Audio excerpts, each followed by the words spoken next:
Hi ladies, welcome back to my channel. I'm Sherry Horner and this channel is for women over the age of 50 navigating and embracing the second phase of life.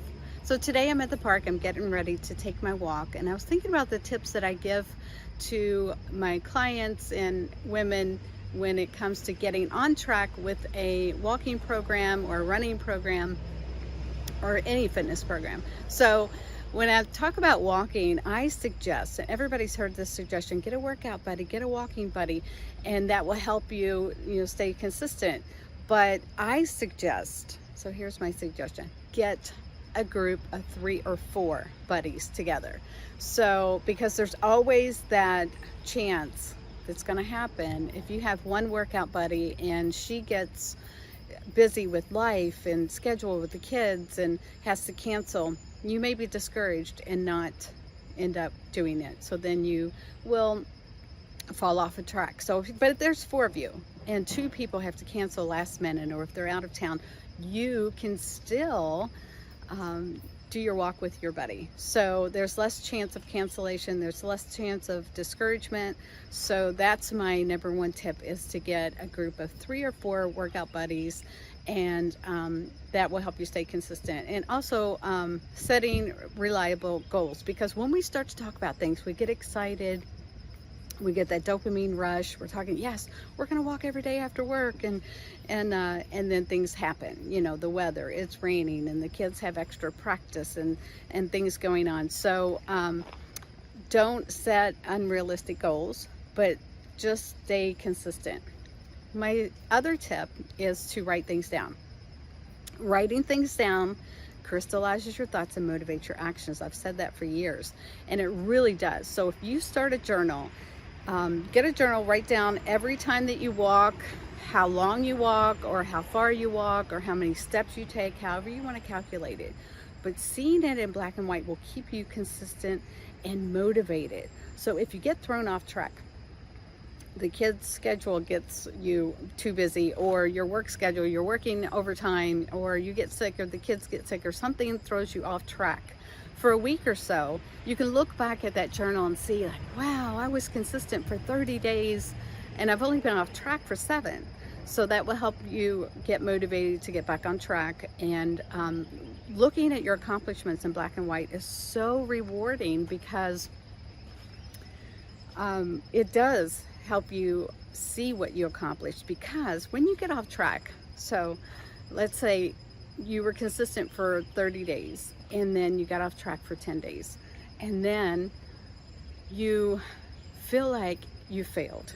Well, it might be hard. So your mind and your body will tell you that you are too tired. Don't rush back. Don't start. You're tired, you're weak, you've been sick, you're still recovering, and you will put it off. So I've had so many people tell me this, like, oh, I was so consistent a year ago. I went to the gym 3 days a week. I walked with my friend several days a week. I was running. So everybody has these success stories, and then it's followed by, but then I had to go out of town for work, or then my in-laws were sick and I had to help take care of them, and then my husband was working overtime. I didn't have anybody watch the kids. And so I've heard these stories for years and I can relate. But if you write it down, it will help you get right back on track. And so writing things down crystallizes your thoughts and motivates your actions. So do that. Get a workout group of 3 or 4 of you and start writing down your accomplishments. Track it any way you want, mileage, steps, or time. So my other tip is to protect yourself. So I mentioned a lot of people will say, oh, you go to the park, is it safe to go there? I'm like, yes, I have been coming to this park for 30 years, more than 30. And I'm here early in the morning, I'm here just before dark, I'm here at various times, and have never ever felt unsafe. So there are a couple things. So I want to suggest that you protect yourself in several different ways.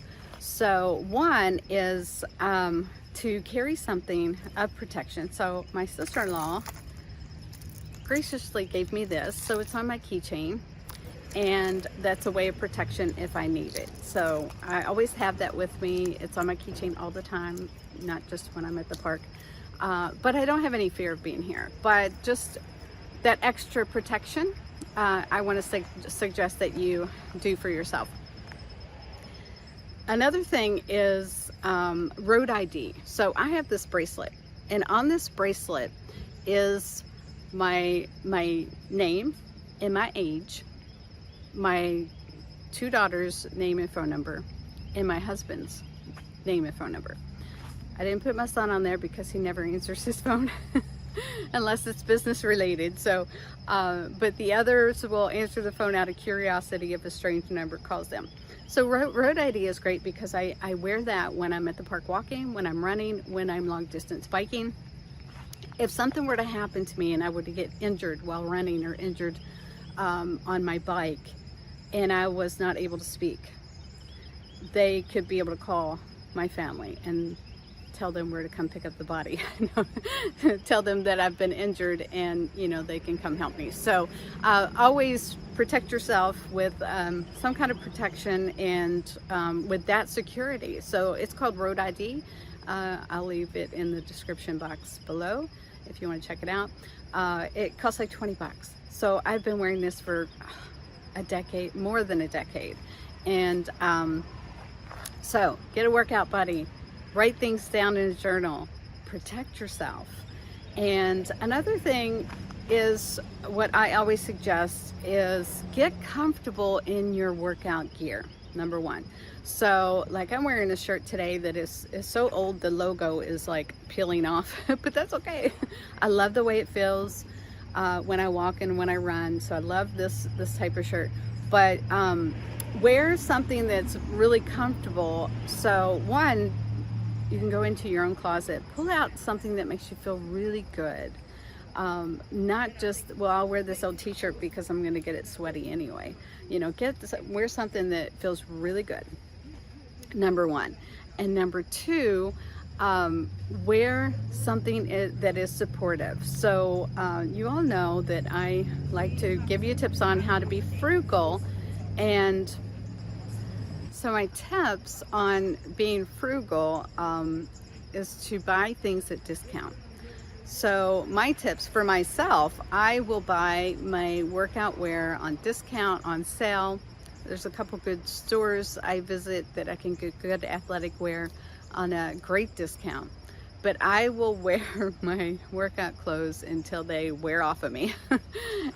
But I do invest. So these are my suggestions. Go through your closet, pick out what is really good, makes you feel really good, and then make a list of some things that you might need, and then go shopping and try to get those on sale. So I will buy at discount my workout clothes, my running pants, my yoga pants, my workout shirts, but what I really invest in is my supportive sports bras and my supportive running shoes. So that's where I spend my money, but everything else I'm looking for a discount and a good bargain before I buy them. But my supportive shoes and supportive bras are a must when it comes to exercise and running. And so anyway, shop in your own closet first, pull out what makes you feel really good, get rid of what doesn't make you feel good. And remember, put on those clothes that make you feel inspired and motivated. So another thing that I suggest to my clients is wear the same clothes.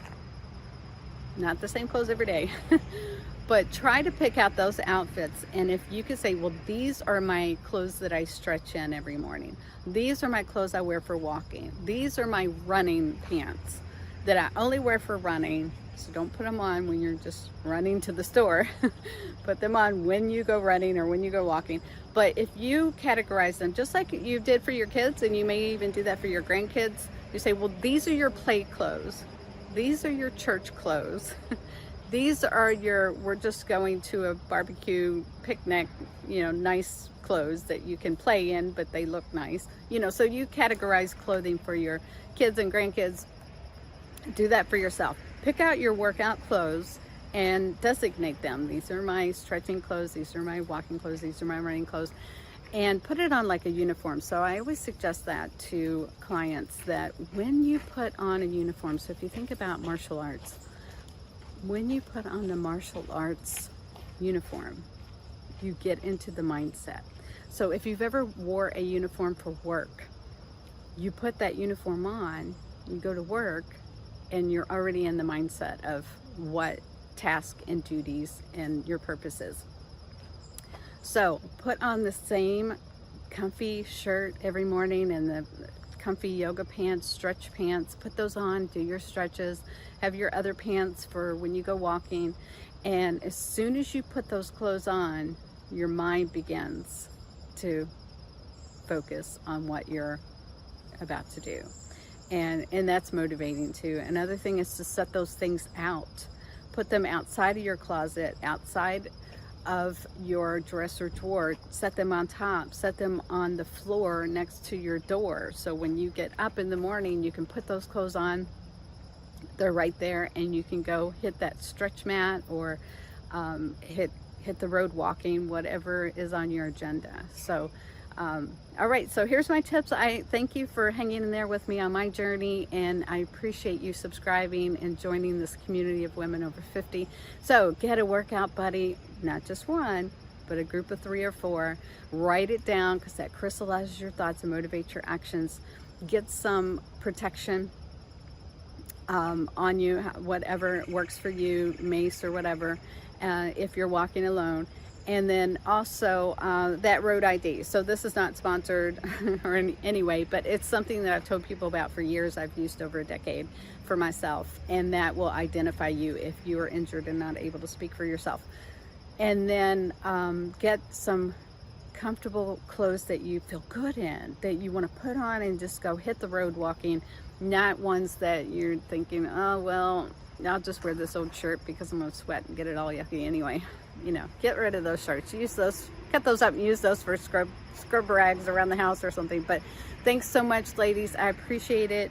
Now we're gonna go on a little walk, and I will catch you next time. Oh, don't forget, I always want to remind you, try something new. Start where you are with what you have, okay? So don't wait until you buy those new pair of sneakers. Don't wait until you buy that cute journal to write things down. Don't wait until you go get that super supportive bra. Just start where you are, and then make a date to go get those new items and keep you motivated. Okay, thanks, ladies. I appreciate you so much.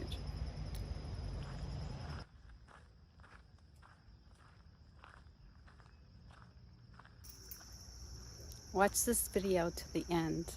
You'll be surprised at what I find along my walk. It's exciting.